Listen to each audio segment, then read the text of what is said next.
left off with the examination of a Greek word. You remember that we examined the tense, the voice, the mood, the person, and the number of the Greek rima. We want to examine a verb. We will say this verb is leo. Okay? Leo. Leo simply means to loose or destroy. There's an interesting story from ancient Greece concerning this word, at least a form of this word. A very wealthy ancient Greek had a very lovely house. And he called an artist and said he wanted him to paint a lion on the exterior wall of his house. The artist thought it to be a very strange request. And the artist then asked the man, said, would you like to have a lion that is Leomani? Or would you like to have a lion that's Zemani? Okay? Now the difference here is simply this. The man said, well, what's the difference? He said, well, it's difference in cost. The man said, well, how much is the Leomani Leondati lion? He said, well, he is the cheaper of the two. He is only $3,000. And the Zemani, he is $5,000. Well, the house owner thought for a moment. He said, well, are they going to look alike? He said, they'll be identical. He said, well, give me the Leomani lion. So the artist set to work. And in a few days, he had finished this beautiful portrait, this beautiful painting of a lion there. And the man came out and looked at it, and he was well pleased with it. He said, well, that's fine. That's well enough. The artist said, well, if you're satisfied, give him my money, and I'll be on my way. Well, he paid the man, and the artist left, and, a few weeks later, there came a tremendous rainstorm. Well, after the storm had passed over, the man went outside of his house and looked at the painting that was on his wall to see if it had suffered anything. And sure enough, the entire painting was gone. It had washed away. He called the artist back. He said, I want my money back. The artist asked why. He said, well, the rain came and washed this thing away. The artist said, no, you asked for the Leomani Leondati. The man said, what do you mean? You see, the word Leomani means the loose lion.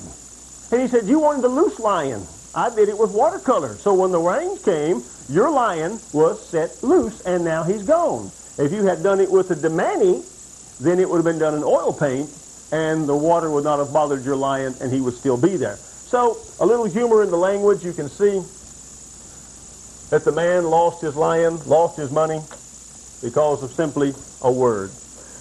Let's begin looking at the verb leo, if we may. It means to destroy. It means to loose, if you will. We want to look at the tense, the voice, the mood, the person, as well as the number. Let's take a moment and look at it. I'm going to write these words down, and I'm going to explain them as we go through them. Now, don't forget, this is one word. This is simply one word, and we're going to look at it in one mood. Present, active, indicative. This is what this is. We have the word or the verb leo. Here we have the root of the word. Here we have the ending of the word.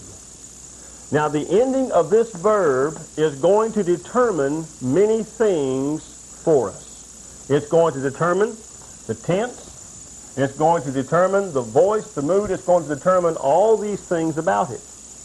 Now, this part of the verb here is actually the action of the word, if you will, or the action, if you will. And this over here takes care of our subject, and as also it affects the action very much as well. If I translate this word says, I loose. Or I destroy. We come to the second part of the word. Now, let's look at this just for a moment. This word is in the first person singular. It's the first person singular, present active indicative.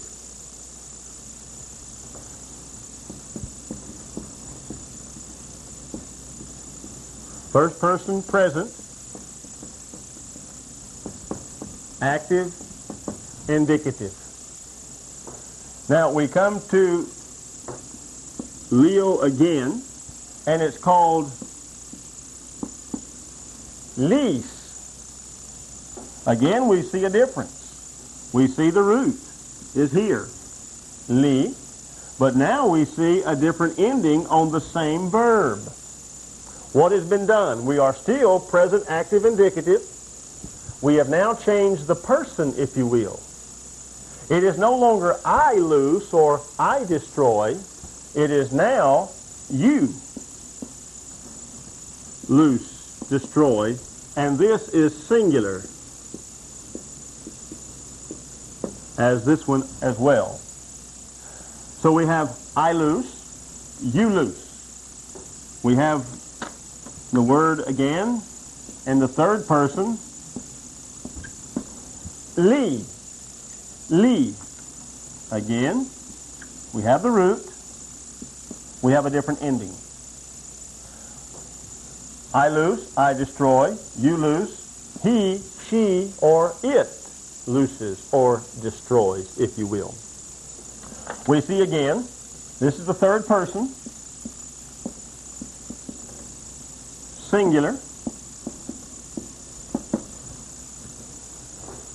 Now we're going to come to the plural. All of this here is the singular person, okay, or the singular number. Now we're going to come to the plural. If I happen to run off the board somewhere, you tell me, okay? But I'd like to keep all this together if I can. Let's put the plural here. This is going to be plural of the same verb, if you will. Okay? We have our root. Leoman. Leoman. This, as we said earlier, we have the root, li. Oman is now the end of the verb that is telling us something different from the others. We have I, you, he, she, or it. Now we have we or us. We loose. Okay? So now we're in the first person plural. Let's go down to the second person plural. We have the same root, if you will.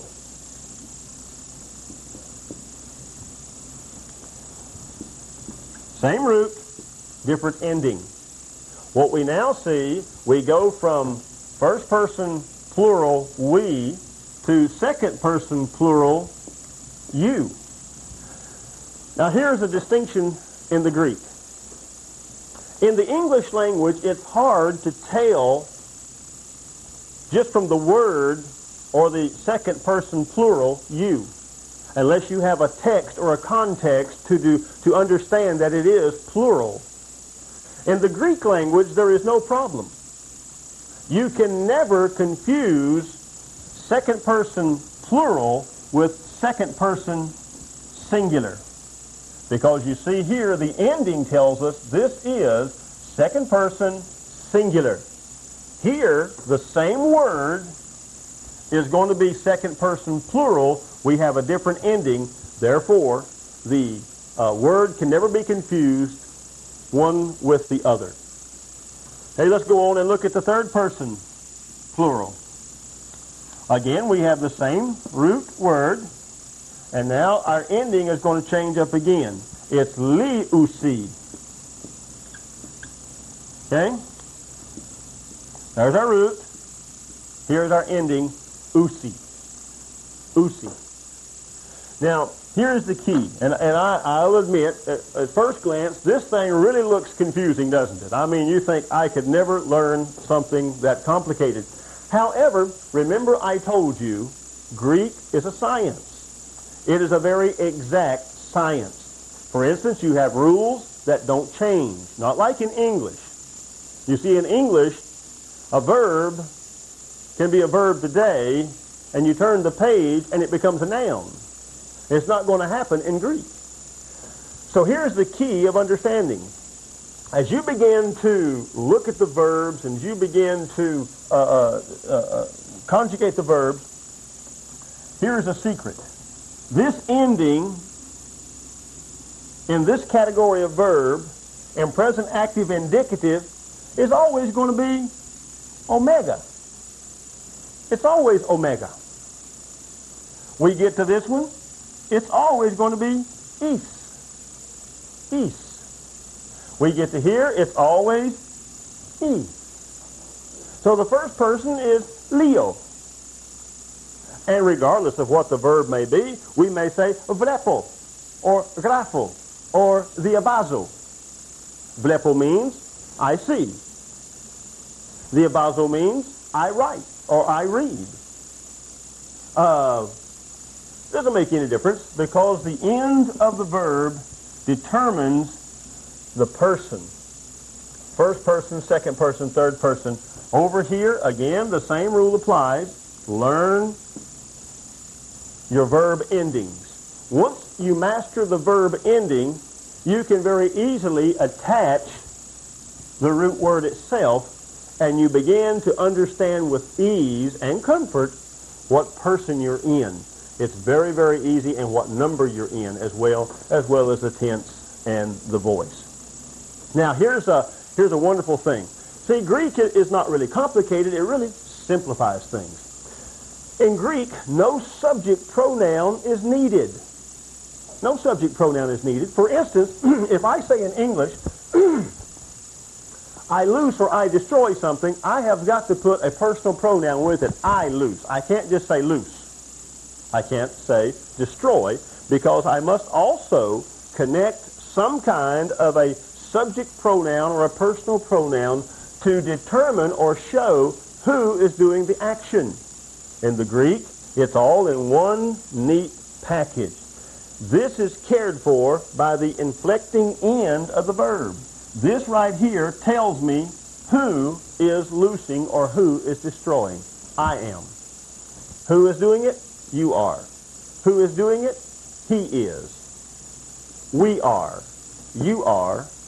And they are. So the Greek verb is a very, very unique tool in the Greek language in that it gives us so much of the sentence,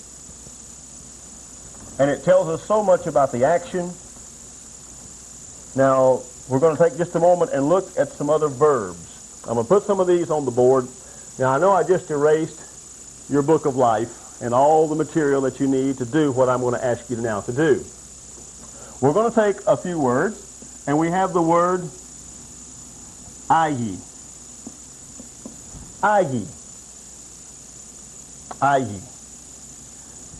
Here's the root.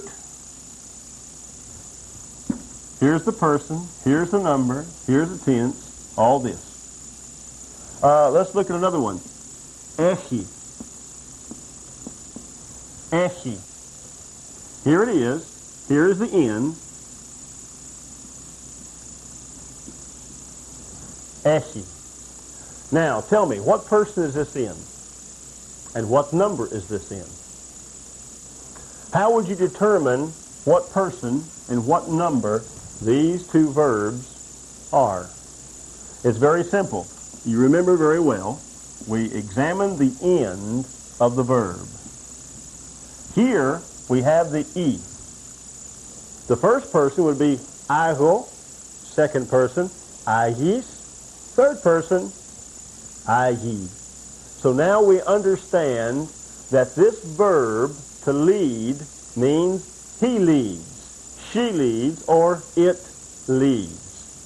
No misunderstanding. So with one word, we've been able to communicate a complete thought in the Greek language. Let's take a couple of more words and look at them, if you would. The verb ginosko.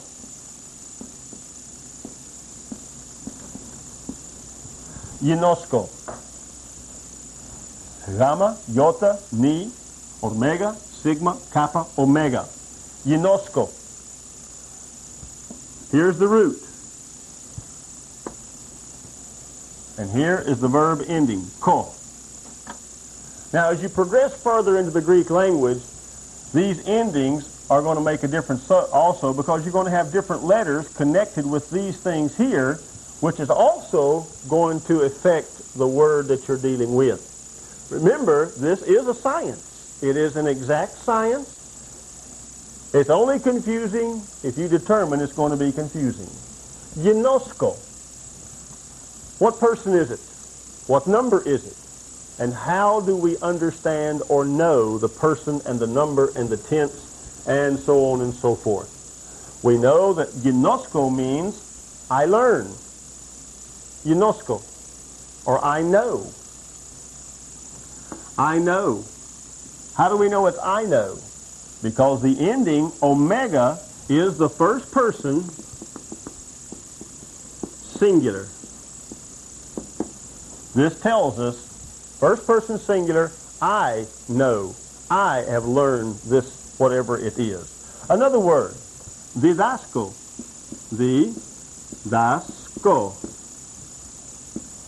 Didasko is I teach. I teach. Who teaches? And how do we know who teaches with this word? Here's the word again. There is the root. And here, as always, tells us our tense, our voice, our mood, our person, our number, tells us so much about the word itself. I teach. So it's going to be first person, singular. How do we know? Because it has the first person singular end to the verb. Okay, let's look at a couple of more. We're going to change it up now. We've already seen the third person, or we've seen the first person. Let's go to another person and see if you recognize this. Let's look at the word legacy. Legacy comes from the word lego. I say. I say. In the Bible, we have a phrase like this. Elige o Christos. Christ, he said. Okay? Or, o anthropos elige. The man was saying. Elige, or lego. Here we have lego. As with the others, we have the root le, gusi. Here we have the ending. Now remember, I told you that these letters here also have a use in the Greek language. Remember, it was ginosko, sko, S-K-O. Here we have gusi. Now you don't need to worry about this gamma right now. Just be aware of the usi. The usi, again, tells us the number and the person, so on and so forth. So, with what you already know, what number and what person would you say legacy is? Is it first person? Is it third person? Is it singular? Or is it plural?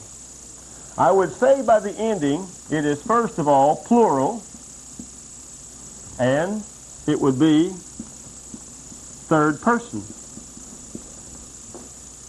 Another word, let's use a word that we used a moment ago.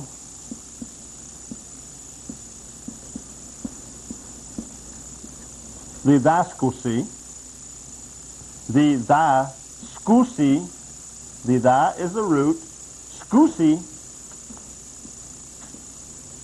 is our ending of the word. Here, we're having the end of our verb, which determines our tense, our person, our number, so on and so forth. And remember, I made mention here about the gamma.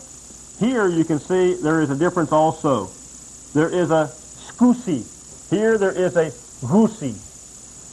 Don't be worried about it right now, though, but pay attention to the usi. Again, I ask, what person is it in? What number is it in? You see, it's repetitious. Whether the word is legosi, vlepusi, didaskusi, whatever the word may be, the ending here is going to remain the same. It's going to give us and relay to us the same information every time about the number, about the subject, about the person, so on and so forth. This is why Greek is such an interesting and useful language. Now the verbs, there is no way to learn the verb except just simply taking the time and the effort to make you some flashcards and sit down and memorize these words. The disadvantage you have as a foreign student living in a place where Greek is not used, and understandably you're not going to be able to devote your every day, every hour to the language. The disadvantage you have is not being around the language, not being able to use it every day as a second language or as a mother tongue. But take and learn your verbs. Don't forget the verb is the key. As in any sentence or any language, that verb is going to be the key of transmitting the thought. Now the second thing we want to look at are nouns.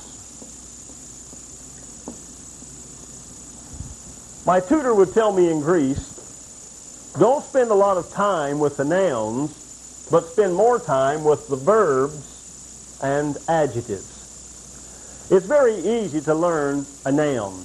It's easy for me to say phos, the light, domatio, the room, to dendro, the tree, o anthropos, the man, teleorasi, the television, all of these things. Very easy to learn. But if you know the verbs and you know the adjectives, you can then describe anything that you want to learn about, and then you learn the noun or the subjects in that manner. So let's move on now to the nouns in the Greek language. Basically, there are three declensions in Greek. We have three declensions.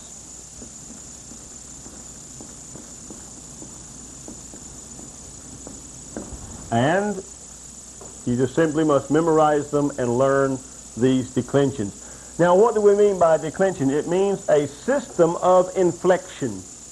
A system of inflection pertaining to the subject or the noun. Now, this means that the end of the word changes. This declension, this inflection, if you will. The nouns are not like the verbs. However, the end of the noun is also important, like the end of the verb, because the end of the noun is going to tell you again a great deal about that word. Now let's just take a look at some words here. Let's look at the word anthropos. And I hope my writing doesn't throw you off, because I don't write it exactly the way the English do. Anthropos. We see another word, andros.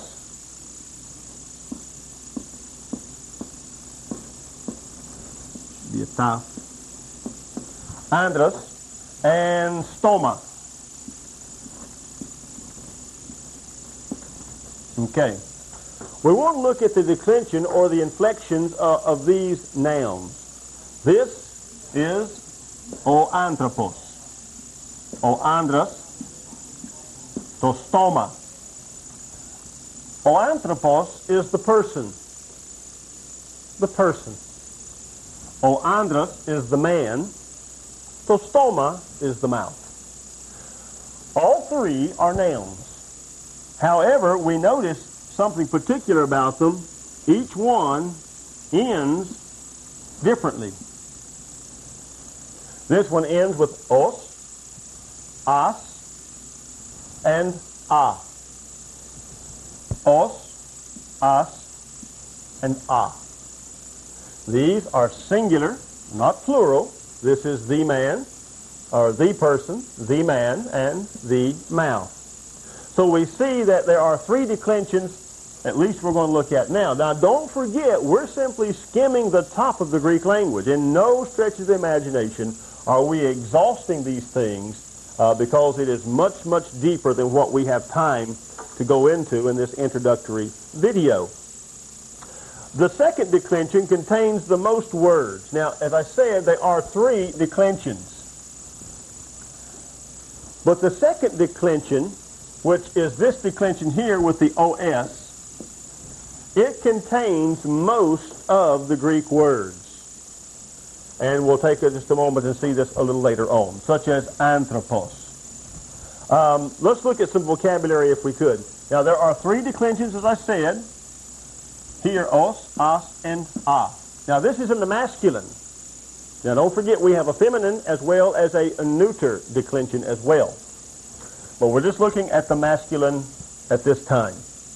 Let's take a moment and look at some vocabulary. O anthropos we have already looked at. Let's look at O apostolos. O apostolos.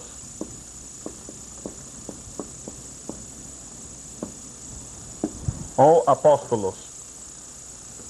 Interesting word. It means the apostle or the sent one. Look at the word O artos. O artos. Look at the word O thanatos.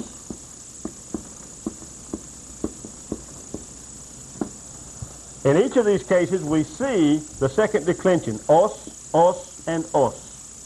For the most part, the second declension will contain most of the Greek words that you will become familiar with. We'll continue the parsing of the nouns in our next session, but until then, take some time and review, and review.